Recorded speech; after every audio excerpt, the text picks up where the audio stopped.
नमस्ते। हमारे साप्ताहिक कार्यक्रम अशोक वानखेड़े साहब के साथ बातचीत में आपका स्वागत है। एक हफ्ते की राजनीतिक घटनाक्रम पे अशोक साहब की टिप्पणी। और इधर तो बहुत कुछ हो रहा है। अशोक वानखेड़े साहब, प्रधानमंत्री मोदी जी अमेरिका पहुंच गए स्टेट गेस्ट बन के। बीजेपी और मोदी जी इसको एक बहुत बड़ी उपलब्धि मान रहे हैं। ऐसा माना जा रहा है कि भाई अमेरिका में स्टेट गेस्ट होना बड़ी बात है। हालांकि कल राजदीप सरदेसाई ने एक शो किया था जब उन्होंने पंडित नेहरू को कैसे रूजवेल्ट अपने प्राइवेट फार्म हाउस पे ले जाके उनको गेस्ट बनाए थे, और उसमें बड़ा हो हल्ला मचा। बीजेपी वालों ने कहा कि देखिए वो सिर्फ घूमने गए थे और कुछ नहीं, इत्यादि इत्यादि। आज हमारे मोदी जी एलन मस्क से भी मिले। एलन मस्क से मिलकर उन्होंने ट्विटर की कुछ बातचीत की होगी, क्योंकि एलन मस्क के पहले जो अभी जैक डोरसी थे, उन्होंने पिछले हफ्ते ही हिंदुस्तान में कैसे सरकार उनको बात के ऊपर दबाव डालती थी कि किसी ट्वीट अकाउंट को हटाओ, कुछ ट्वीट वो करो, इसका एक खुलासा हुआ तो उसमें बड़ा होल्ला मचा था। तो अशोक भाई, पहली चीज यूएस विजिट ऑफ प्रधानमंत्री जी, जैसा बीजेपी का कहना है कि ये बिल्कुल एक नया अध्याय लिखा जाएगा हिंदुस्तान और अमेरिका की मित्रता में। आनंद जी, मैं थोड़ा क्लेरिफिकेशन करूं। मिनिस्ट्री ऑफ एक्सटर्नल अफेयर का जो सर्कुलर है, जो प्रेस रिलीज है, वो इसको स्टेट विजिट नहीं बोल रहा है, स्टेट वर्किंग विजिट बोल रहा है। State visit, state working visit, private visit, ये अलग अलग प्रोटोकॉल है। स्टेट विजिट उसी की होती है जब दो स्टेट ऑफ हेड जो हेड ऑफ द स्टेट जाता है। भारत के संविधान के अनुसार राष्ट्रपति हेड ऑफ द स्टेट है, तो जब राष्ट्रपति जाते हैं तो राष्ट्रपति से मिलते हैं, तो वो स्टेट विजिट माना जाता है। ये स्टेट वर्किंग विजिट है according to the external affair ministry. उसमें उस प्रोटोकॉल में आप नेट पे भी जाएंगे तो आपको बहुत सारी चीजें मिल जाएगी कि स्टेट विजिट और स्टेट वर्किंग विजिट में राष्ट्रपति का टाई का रंग भी सफेद और काले में बदल जाता है। स्टेट विजिट में राष्ट्रपति स्वयं अमेरिका का भारत के राष्ट्रपति को लेने पहुंचता है। यहाँ प्रधानमंत्री का रिसीव प्रोटोकॉल ऑफिसर ने किया, ना कि राष्ट्रपति, अमेरिका के राष्ट्रपति ने। बाकी ये नंबर 2 पोजीशन पे आती है। अभी तक मात्र देश के ऐसे प्रधानमंत्री एक हुए हैं, जवाहरलाल नेहरू। जब प्रधानमंत्री बनने के बाद अमेरिका गए तो उनका स्वागत एयरपोर्ट पे रिसीव करने अमेरिका के तत्कालीन प्रेसिडेंट, शायद केनेडी साहब थे, वो आए थे। वो अकेला एक उदाहरण है भारत और अमेरिका के इतिहास में जहां प्रधानमंत्री को रिसीव करने एयरपोर्ट पे, रिसीव व्हाइट हाउस में नहीं, रिसीव लंच पे नहीं, रिसीव डिनर पे नहीं, मैं व्हाइट हाउस में बोल रहा हूँ। और अपने राष्ट्रपति राधा कृष्णन, ये जब गए थे अमेरिका में, तो वो स्टेट विजिट थी, क्योंकि एक स्टेट के हेड दूसरे स्टेट के हेड को मिलने गए थे। तो स्टेट विजिट जैसा प्रोटोकॉल मिलना, स्टेट विजिट मिलना, मतलब ये ऐसा हो गया कि किसी कारपोरेशन का चेयरमैन बनाया और राज्य मंत्री का दर्जा दिया, तो राज्य मंत्री नहीं होता, वो कारपोरेशन का चेयरमैन ही होता है और वो राज्य मंत्री के अंडर ही काम करता है। तो एनीवे, अब यहाँ पे महिमा मंडन करने वाले, अब सारा मीडिया टूटी पड़ा है कि उनको सारा प्रोटोकॉल वही दिया जा रहा है। मजा आती जब अमेरिका के राष्ट्रपति प्रधानमंत्री नरेंद्र मोदी जी को एयरपोर्ट पे लेने आते। वो नहीं हुआ, क्योंकि उसके लिए स्टेट विजिट का ही प्रोटोकॉल होना होता है। प्रोटोकॉल है, लोग जरा नेट पे थोड़ा सा मेहनत करें, थोड़ा सा देखें, तो अमेरिका का प्रोटोकॉल क्या है इसके बारे में डिटेल्स मिलना मुश्किल नहीं। फिलहाल अमेरिका में प्रधानमंत्री जा रहे हैं, लेकिन उनका फोकस अमेरिका नहीं है। वो देश के तमाम जनता को अमेरिका में रहते हुए संबोधित करेंगे, क्योंकि वो फिर वही अमेरिका में बताएंगे कि उन्होंने देश में क्या किया, उन्होंने क्या नहीं किया। जो प्रधानमंत्री देश के मतलब आत्मनिर्भरता की बात करते हो, जो प्रधानमंत्री भारत की बात करते हो, स्वदेशी मूवमेंट जिस संगठन ने निकाली है, संघ का ब्रेन चाइल्ड है, उसी ब्रेन चाइल्ड की ये प्रोडक्ट है नरेंद्र मोदी। लेकिन जब इंटरव्यू देना होता है तो वो न्यूयॉर्क टाइम्स को देते हैं। भारत के मीडिया को इस लायक नहीं समझते कि वो इंटरव्यू दे। वो यहाँ अक्षय कुमार बड़ा पत्रकार बन जाता है जब वो प्रधानमंत्री को पूछते हैं कि आम काट के खाते या चूस के खाते, क्योंकि न्यूयॉर्क टाइम्स में उन्होंने साक्षात्कार दिया और उन्होंने बड़ा बोला कि उन्होंने कि हम न्यूट्रल हमको नहीं आप बोल सकते, हम शांति प्रिय हैं। खासकर रशिया और जो युद्ध चल रहा है यूक्रेन के बीच में, उन्होंने कहा कि हम शांति के पक्ष में हैं, हम ना इनके पक्ष में है, ना उनके पक्ष में है, ना न्यूट्रल पक्ष में है, हम शांति के पक्ष में हैं। अमेरिका ये जो राष्ट्र है, ये खुद का विचार सबसे पहले करता है और स्वयं का विचार करने के चक्कर में ही वो आज भारत को तवज्जो दे रहा है। नरेंद्र मोदी की जगह कोई भी प्रधानमंत्री होता तो वैश्विक राजनीतिक व्यवस्था ऐसी हुई है कि भारत को कोई निगलेक्ट नहीं कर सकता। 143 करोड़ का कंज्यूमर बेल्ट है, इतना बड़ा कंज्यूमर कहीं नहीं मिलेगा। तो अमेरिकन कंपनियां भारत में एंट्री चाहेगी। चाइना और भारत को लेकर चाइना और अमेरिका को में जो तनातनी चल रही है, उसी परिदृश्य में यदि देखा जाए तो भारत ही ऐसा एक देश है जो अमेरिका की मदद कर सकता है, क्योंकि चाइना भी हमारा दुश्मन है और अमेरिका भी चाइना को अपना दुश्मन ही मानता है। पाकिस्तान जिसके थ्रू पहले चाइना ऑपरेट करता था, जो भारत को भी कुछ नहीं मानता था, तब पाकिस्तान का उपयोग उन्होंने अफगानिस्तान के लिए लिया, क्योंकि अफगानिस्तान में रशिया आई थी तो उन्होंने पाकिस्तान को लगा कि उन्होंने पाकिस्तान पे हाथ रख दिया। वो अपने फायदे के लिए हाथ रखते हैं। यदि हम अपनी इसको महिमा मंडन करें तो फिर क्या पाकिस्तान को हमारे प्रधानमंत्री अमेरिका में ये सवाल उठाएंगे कि पाकिस्तान को सैन्य मिलिट्री एड क्यों देते हो, पाकिस्तान को अभी भी पैसा आप क्यों देते हो? क्या इस पे प्रधानमंत्री आवाज उठाएंगे? प्रधानमंत्री इस पे बात नहीं करेंगे। प्रधानमंत्री खासकर डिफेंस डील करेंगे और अमेरिका भी चाहता है कि वो डिफेंस डील हो, क्योंकि अमेरिका विश्व में एक हथियारों का बड़ा सप्लायर है और अक्सर ये जो बड़े हथियारों के सप्लायर हैं, इनका इंटरेस्ट यही रहता है कि लगातार विश्व में कई जगह कॉन्फ्लिक्ट बनी रहे ताकि उनके हथियार बिकते रहे। यदि कॉन्फ्लिक्ट खत्म हो गई, सब दूर शांति स्थापित हो गई, तो फिर उनके हथियार कौन खरीदेगा? तो वो लगातार कभी पाकिस्तान को ये करेंगे, क्योंकि चाइना में भी अभी पाकिस्तान अमेरिका के राजनयिक गए हुए हैं और वहाँ लगातार चाइना भी उनको इंटरनल दखल देने के लिए मना कर रहे हैं। हम अभी भी यूनाइटेड नेशंस में सिक्योरिटी काउंसिल के मेंबर नहीं हो पाए। अभी भी हमें कई जगह तकलीफ है। कई इंटरनेशनल स्थिति में हम देखते हैं कि कई बार अमेरिका जब हमको समर्थन करना चाहिए, अमेरिका तब नरोवा कुंजरों का भूमिका में चला जाता है, क्योंकि अमेरिकन लोगों के लिए उनका राष्ट्रहित सर्वोपरि है और हमारे यहाँ राजनीतिज्ञों को हमारे देश में सत्ता में रहना ये सर्वोपरि है। फिर राष्ट्रहित का कुछ भी हो, सत्ता में रहना चाहिए, चाहे देश की इकोनॉमी चली जाए, चाहे कुछ भी हो जाए। तो इसी दृष्टि से डील्स क्या होते हैं, डिफेंस के कितने डील होते हैं। पहले हम रशिया पे निर्भर करते थे, हम अमेरिका की तरफ टिल्ट हो रहे हैं टेक्नोलॉजी के लिए। कितनी टेक्नोलॉजी आती है। अभी ट्विटर को हमारे आईबी मिनिस्टर ने ललकारा था, ये देश विरोधी कार्यवाही करते हैं, देश के कानून नहीं मानते हैं, इसीलिए उनको लताड़ा गया। ये झूठ बोलते हैं कि हमने किसान आंदोलन में कोई प्रेशर डाला था, लेकिन वो सीओ भारत के खिलाफ गलत क्यों बोलेगा? उन्होंने कहा कि हमको बहुत ज्यादा तकलीफ थी, हमको कहीं ना कहीं गन पॉइंट पे सरकार धमका रही थी, ये उसके शब्द हैं। तो क्या मस्क के साथ उन्होंने इस बात को किया होगा? तो मुझे तो लगता है कि यदि देश की कानून न मानने वाली कोई मल्टीनेशनल हो, ट्विटर भी हो, तो उसे तुरंत देश निकाला कर देना चाहिए था। हमारे आईबी मिनिस्टर ये नहीं बता रहे कि ट्विटर को जितनी जरूरत भारत की है, उससे ज्यादा हमारे प्रधानमंत्री और सत्ता पक्ष को ट्विटर की जरूरत है। कि ट्विटर एक कम्युनिकेशन का, और ट्विटर पे कितने ज्यादा फॉलोअर है इस पे महिमा मंडित करते हैं हमारे राजनेता। तो कुल मिलाकर इस यात्रा में उनका स्वागत क्या होता है, क्योंकि ऐसा स्वागत तो हर प्रधानमंत्री का हुआ है, लेकिन इंदिरा गांधी ऐसी एक प्रधानमंत्री रही देश की कि जिन्होंने निक्सन के मुंह पे, निक्सन के ही व्हाइट हाउस में इतनी कड़ी कड़ी बातें सुनाई थी और उसके बाद जो ज्वाइंट प्रेस कॉन्फ्रेंस थी उसका बहिष्कार कर वो सीधा भारत आई थी।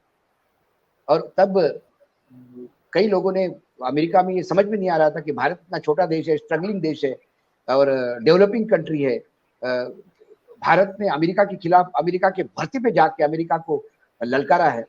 और वापस आने के बाद इंदिरा जी ने पहला काम किया होगा, तो घर पहुंचने के बाद सबसे पहले उन्होंने leader of opposition Atal Bihari Vajpayee ji को मिलने के लिए बुलाया और उन्होंने कहा कि मेरा झगड़ा हो गया अमेरिका के साथ और मैं अमेरिका से झगड़ा करके आई हूँ। और फिर अटल जी ने कहा कि विपक्ष पूरा आपके साथ है, क्योंकि ये देश के साथ है। यदि अमेरिका भारत को पैरों के नीचे दबाना चाहता है तो ये हमारा कर्तव्य होगा कि हम आपके साथ हैं। इस पे जब विदेशी अखबारों ने अटल जी को पूछा था कि आप तो यहाँ विपक्ष में हैं, तो फिर यूनाइटेड नेशंस में इस सरकार को कैसी बात करती है, तो उन्होंने कहा कि भारत एक गुलदस्ता है और गुलदस्ते में कई प्रकार के फूल होते हैं, हर फूल अपना अलग अलग रंग रखता है, अलग अलग उसकी खासियत है, लेकिन गुलदस्ता जब एक हो जाता है तो सभी उसका पार्ट होते हैं। तो यूनाइटेड नेशन में हम गुलदस्ते के रूप में आते हैं। भारत के अंदर हमारे वैचारिक मतभेद होते हैं, लेकिन वो प्रगल्भता, वो मैच्योरिटी अब ये इतिहास में जमा हो गई। आनंद जी, अब ये सिर्फ किताबों में पढ़ी जाती है, पुराने वीडियोज में देखने को मिलते हैं, लेकिन आज के डेट में वर्तमान में जो राजनेता है वो राजनीति इतनी ओछी हो गई है कि मुझे कोई इसमें अपेक्षा नहीं है। तो प्रधानमंत्री का वहाँ पे मोदी मोदी के नारे लगेंगे, बहुत सारा महिमा मंडन होगा, 21 तोहफे की सलामी की 19 तोहफों की सलामी मिलती है, ये सारे बातों पे ये होगा।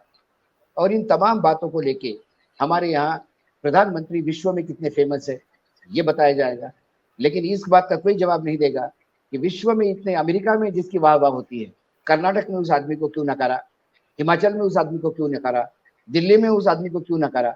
2018 से लेकर 2023 तक 31 चुनाव में मात्र 6 चुनाव छोड़ के, मतलब 25 चुनाव में उस आदमी को क्यों नकारा। कुछ तो होगा, कुछ तो कहीं ना कहीं तो गलत होगा। इस देश की जनता यूं ही मूर्ख नहीं है। तो ये तमाम चीजें पब्लिसिटी का एक स्टंट होता है, मुझे मानता हूँ।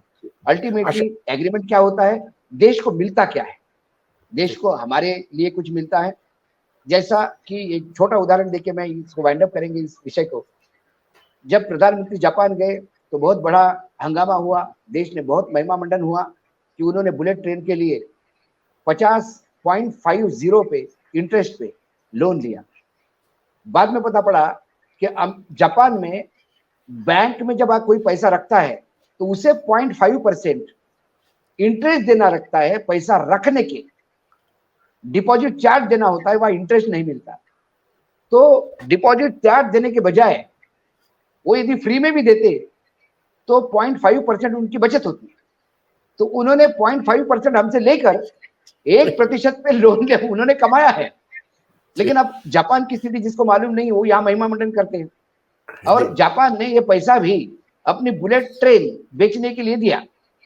इसके पहले जापान कई देशों में ये प्रपोजल दे चुका है, लेकिन ऐसे कई देश है उन्होंने कहा कि भैया आपका पैसा भी और आपका नाम, हमको ये बुलेट ट्रेन, क्योंकि जो कर्जा लेंगे उस बुलेट ट्रेन से कुछ हमारा भला होने का नहीं है, क्योंकि विश्व में एक भी बुलेट ट्रेन नहीं है जो फायदे में चल रही है। ये सिर्फ एक ऑर्नामेंटल है कि हम भी बुलेट ट्रेन चला रहे हैं, लेकिन इससे देश का कुछ भला नहीं होता। मंगलयान ने हमने भी भेजा, एक ऑर्नामेंट है, हमारे एक तगमा लग गया, एक मेडल लग गया कि हम मंगल पे जा सकते हैं। लेकिन मेरा किसान आज भी बरसात आने पे फसल डूबती है तो आत्महत्या करता है, पानी नहीं है सूखा में आत्महत्या करता है, और जब सब कुछ ठीक है तो फिर जो माल है उसको भाव नहीं मिलता तो आत्महत्या करता है। मुझे मेरा देश देखना है, मुझे अमेरिका की जय जयकार नहीं देखना, ऐसा मुझे लगता है। जी अशोक भाई, जो आपने कहा मुझे अपना देश देखना है, सुब्रमण्यम स्वामी जो इन्हीं की पार्टी के एक वरिष्ठ नेता हैं, उन्होंने 2 बातें उठाई हैं और वो मैं आपसे भी पूछना था। उन्होंने एक बात ये उठाई कि जो सेक्रेटरी ऑफ स्टेट अमेरिका के हैं एंथनी ब्लिंकन, वो 18 तारीख को चीन भेजा गया है 5 साल बाद, कि भाई उनका कहना यह है सुब्रमण्यम स्वामी का कि सब ठीक करने के लिए, कि इंडिया जा रहा है वहां चाइना को बताने की भाई कोई दिक्कत नहीं, कोई दिक्कत नहीं। दूसरा एक इंपॉर्टेंट ये भी है कि सुब्रमण्यम स्वामी का के अनुसार ये केवल एक व्यापारिक विजिट है जिसके लिए मिनिस्ट्री ऑफ कॉमर्स के किसी व्यक्ति को जाना चाहिए था, इनको जाने की जरूरत नहीं। और वो भी कह रहा है और हम लोगों को भी लगता है कि सुब्रमण्यम स्वामी कहना है कि when the country is on fire, उन्होंने मणिपुर की बात कही है, तब प्रधानमंत्री को पहले मणिपुर एड्रेस करना चाहिए था। मैं आपसे भी पूछ रहा हूं, मणिपुर के लोगों के साथ इस समय जाती हो रही है, वो बिल्कुल उसको कोई एड्रेस ही नहीं कर रहा है, लोग मर रहे हैं, वहां के एमएलए आके दिल्ली में पड़े हुए हैं, प्रधानमंत्री के पास टाइम नहीं उनसे मिलने का, प्रधानमंत्री बोल नहीं रहे हैं। मैं मणिपुर पे भी आपसे, क्योंकि देश को लगता है कि मणिपुर से हमसे क्या मतलब।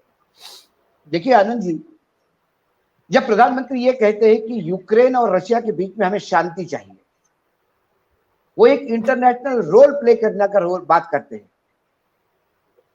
मुझे लगता है कि इंटरनेशनल रोल आप तब अदा कीजिएगा जब घर में आपकी जो ड्यूटी है वो पहले करिएगा। अब पहले अपने बच्चों को रोटी खिलाइएगा, फिर पड़ोस के बच्चे की भूख लगी है, वो रोता है करके अपने बच्चे भूखे छोड़ के उसको रोटी खिलाने जा रहे हो और पूरे मोहल्ले को बता रहे हो कि देखो मैं कितना दरिया दिली हूं, मैं कितना बड़ा हूं, मेरी कितनी वजूद है कि मैं पड़ोस के घर में भी कोई भूखा रहने नहीं देता, लेकिन उसके घर में बच्चे भूख से भी लग रहे हैं। ये वैसी स्थिति हो गई। हमारे यहाँ जो अशांति फैली हुई है मणिपुर में, उसको तो हम कंट्रोल नहीं करते आ रहे हैं। आज करीब करीब 45 दिन हो गए हैं, 100 से ज्यादा लोग मरे हैं, लगातार हत्याएं हो रही है और लोग 60,000 से ज्यादा लोग 272 270 जो आंकड़ा बताया जा रहा है उतने कैंप में है। इससे ज्यादा भयावह स्थिति नहीं हो सकती कि आईएएस और आईपीएस लोग भी अपने क्वार्टर छोड़ के कैंप में जाके सुरक्षित बैठे हुए हैं।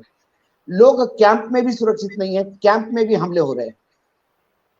और जब कैंप में हमला हुआ, एक बेटे को गोली लग गई, उसकी माँ अपने बेटे को हॉस्पिटल में ले जाना चाहती थी। कैंप वालों ने एसपी को बोला कि इसको हॉस्पिटल में ले जाना जरूरी है, आप मुझे प्रोटेक्शन दीजिए। एक सुपरिटेंडेंट ऑफ पुलिस प्रोटेक्शन दे नहीं पाया। जब वो एम्बुलेंस उस बेटे के लेके निकली, रास्ते में उस एम्बुलेंस को घेर लिया गया, पुलिस भाग गई और उस एम्बुलेंस को आग लगा दी गई।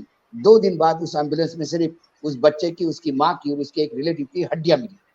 इतनी भयावह स्थिति वहां पे है। वहां कुकी और मैतेई के 2 समुदाय में झगड़ा है। कुकी लोग कहते हैं कि हम आदिवासी है, और यदि मैतेई को आदिवासी स्टेटस दिया तो फिर वो हमारी जमीनें भी कब्जा कर लेंगे क्योंकि वो नंबर ज्यादा है। मैतेई कहते हैं कि कुकी का नंबर कम है लेकिन वो ज्यादा एरिया में व्याप्त है। और देश के सीडी जो अपने डिफेंस चीफ स्टाफ जो हमारे सीडीएस है, चीफ ऑफ डिफेंस स्टाफ, वो कहते हैं, मतलब देश के सेनापति कहते हैं कि ये 2 अलग अलग जातियों का संघर्ष है और इसे कंट्रोल करना चाहिए। मणिपुर के मुख्यमंत्री कहते हैं कि ये म्यांमार से आए हुए आतंकी हैं। तो अभी सरकार ही क्लियर नहीं है कि मरने वाले कौन है, मारने वाले कौन है। मणिपुर पुलिस के जो डीजीपी कुकी समाज के थे, उनको रातों रात मुख्यमंत्री ने हटाया, नए डीजीपी को रखा। और अब कुकी समाज के लोगों का कहना है कि हमें आर्मी का प्रोटेक्शन चाहिए, क्योंकि मतई समाज के आतंकियों को, जो हमलावर है, उसे मणिपुर पुलिस कवर दे रही है, प्रोटेक्ट कर रही है। देश के विदेश राज्य मंत्री स्वयं बोल चुके हैं जब उनका घर पे हमला हुआ कि मणिपुर में लॉ एंड ऑर्डर समाप्त हो चुकी है। यदि इसके जगह कोई दूसरा राज्य होता जहां विरोधी पार्टियों का राज्य होता तो तुरंत सरकार एक्टिव होती, अभी तक राष्ट्रपति शासन लागू किया जाता। आज मतई समाज के लोग भी, एमएलए भी देश में घूम रहे हैं, दिल्ली में पड़े हुए हैं। कुकी समाज के लोग भी हैं, जो कुकी समाज के बीजेपी के नेता है, उनके ऊपर भी हमले हो रहे हैं। यदि वो कहते हैं कि कुकी समाज जो कह रहा है वो हम उनके साथ है। सारा मसला मणिपुर उच्च न्यायालय के एक निर्देशानुसार हुआ।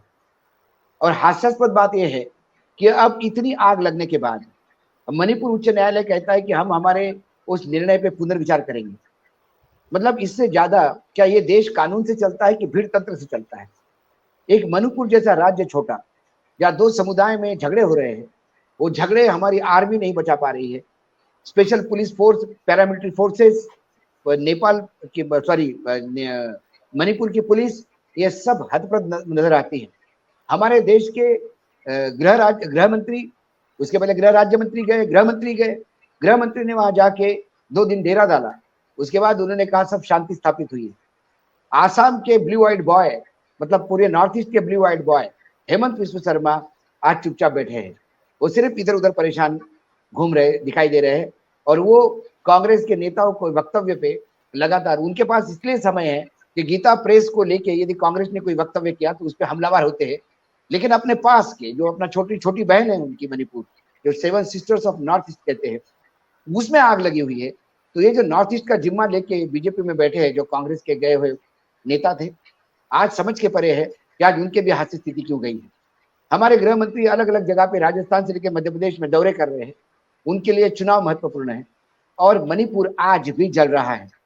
गवर्नर की शांति कमेटी क्या कर रही है ये किसी को पता नहीं। मणिपुर का सोल्यूशन मुझे लगता है प्रधानमंत्री जी ने मणिपुर जाना चाहिए था। प्रधानमंत्री वहां जाते तो मणिपुर के भी लोगों को लगता कि कोई तो हमसे देखने के लिए आया है। क्या मात्र भीड़ तंत्र, मतई समाज के ज्यादा लोग हैं, मतई समाज का वोट ज्यादा है, इसलिए वहां कुकी समाज को रगड़ा जाएगा? तो फिर संविधान कहाँ होता है? सबका साथ सबका विकास की बात क्या होती है? कहीं ना कहीं मुझे लगता है न्यायपालिका ने एक वक्तव्य दिया, उस वक्तव्य को लेके संघर्ष हुआ और उस संघर्ष को मुख्यमंत्री पूर्ण रूप से फेल हो गए, राज्य सरकार फेल हो गई, केंद्र सरकार फेल हो गई।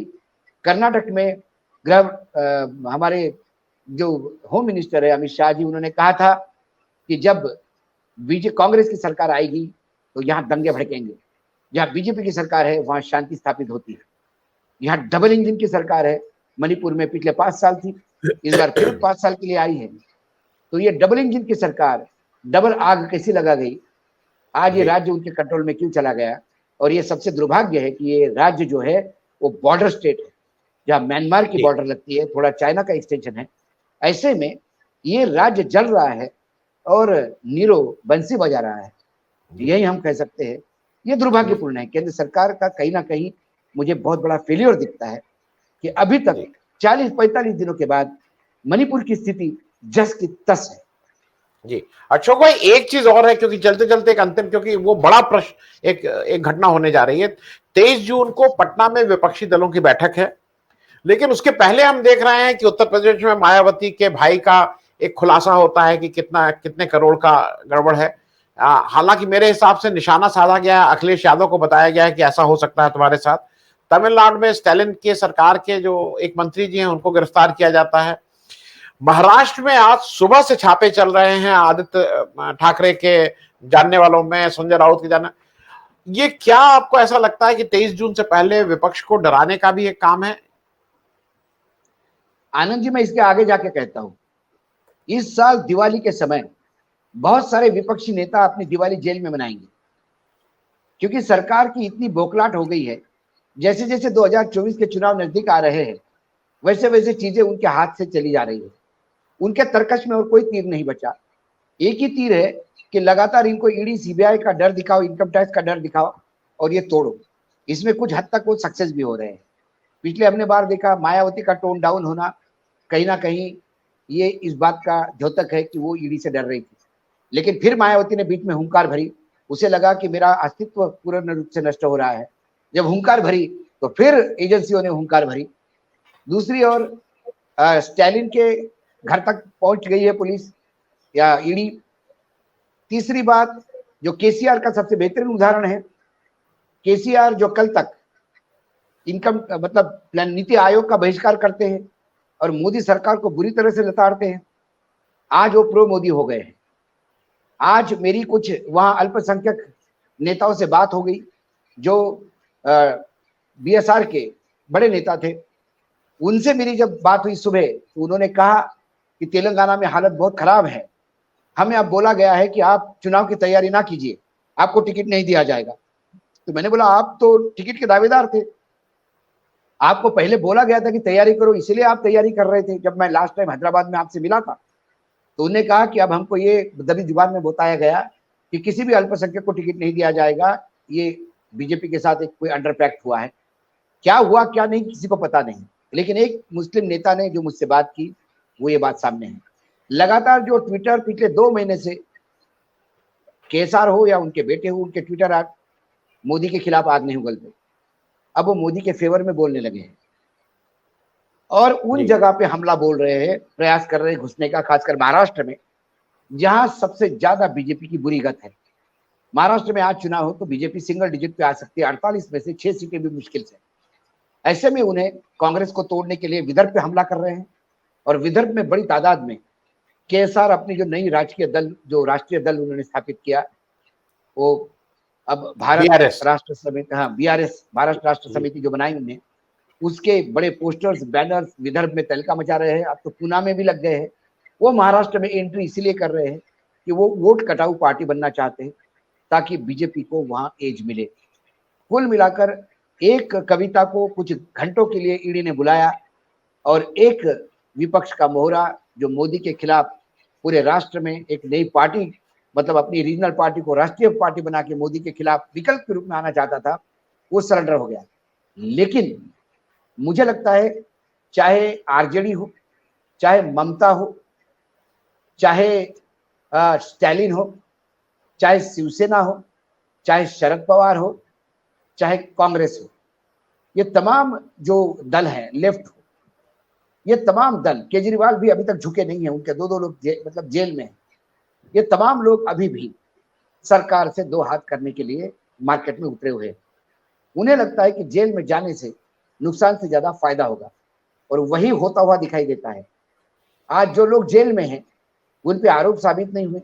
महाराष्ट्र में 2 जेल में लोग थे, वो जो लोग जेल में थे, जब उनको जमानत मिली तो जमानत के समय जो निर्णय दिया गया उसमें कोर्ट ने कुछ बातें रेखांकित की। उसमें कोर्ट ने ये कहा कि इन पे तो केस बनता ही नहीं, इनको आपने कैसे अरेस्ट कर लिया। संजय राउत के मामले, ये अनिल देशमुख के मामले में 100 करोड़ का आरोप लगा, 4.5 करोड़ का इन्वेस्टिगेशन हुआ और चार्जशीट मात्र 1.25 करोड़ की फाइल हुई। वैसे ही संजय राउत के मामले में उन्होंने कहा कि जिसको पकड़ना था वो बाहर घूम रहा है, आप किसको पकड़ के लाए, ये जमानत हुई। शाहरुख खान के बेटे के मामले में फिर एजेंसियां मुंह पे बल गिरी। और अब लोगों को ये पता है कि जो जेल जा रहे हैं ये भ्रष्टाचार के मामले नहीं है। प्रधानमंत्री नरेंद्र मोदी जब बार बार कहते हैं कि विपक्ष इस बात से डर रहा है कि वो भ्रष्टाचारी है और मैं भ्रष्टाचार के 0 टॉलरेंस पे, तो फिर लोग प्रधानमंत्री को पूछते हैं कि आप यदि 0 टॉलरेंस पे है तो इन्हीं पार्टी के भ्रष्ट लोग जब आपके साथ आ जाते हैं तो उनके भ्रष्टाचार पे सवाल क्यों नहीं उठते।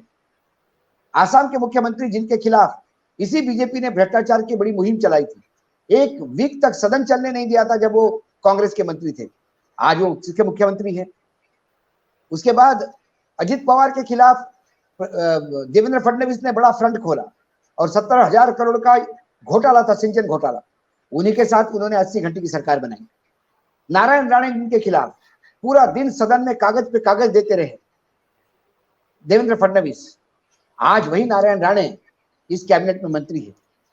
ऐसे कई इस कैबिनेट में मंत्री है जो भ्रष्टाचार से सने हुए, जिन पे आरोप बीजेपी ही लगा रही थी। तो लोग कहते हैं कि जब आपका 0 टॉलरेंस, ये 0 टॉलरेंस भ्रष्टाचार के खिलाफ नहीं है, 0 टॉलरेंस विरोध के खिलाफ है। जो विरोध करेगा, आप चाहते हो कि इनको 0 डाउन करें, आप विपक्ष को पूर्ण रूप से समाप्त करना चाहते हैं, या तो आप मेरे साथ रहिए या आप नष्ट हो जाइए। ये एक तानाशाही प्रवृत्ति है। इसीलिए जब लोग सवाल उठाते तो उसका जवाब नहीं है। आज राजनाथ सिंह जी ने कहा कि स्टैलिन जिसके लिए कह रहे हैं, जिस मंत्री के लिए स्टैलिन आज लड़ रहे हैं कि ईडी ने उनको उठाया, ये बदले की भावना से कार्रवाई है। ये जब एआईएडीएमके के मंत्री थे तो स्टैलिन ने उनके खिलाफ आरोप पत्र जारी किया था और उनके खिलाफ कार्रवाई हो, इसलिए एक लड़ा था, एक मूवमेंट चलाई थी। तो राजनाथ सिंह जी ये भूल जाते हैं कि ऐसी लड़ाइयां आपने उन तमाम नेताओं के खिलाफ बीजेपी ने लड़ी है जो अब बीजेपी के मंत्रालय, मतलब राजनाथ सिंह के साथ बैठ के मंत्रिमंडल में, कैबिनेट में बैठते हैं। तो इसका कोई जवाब इनके पास नहीं है। तो ये 0 टॉलरेंस अब मजाक हो गया है।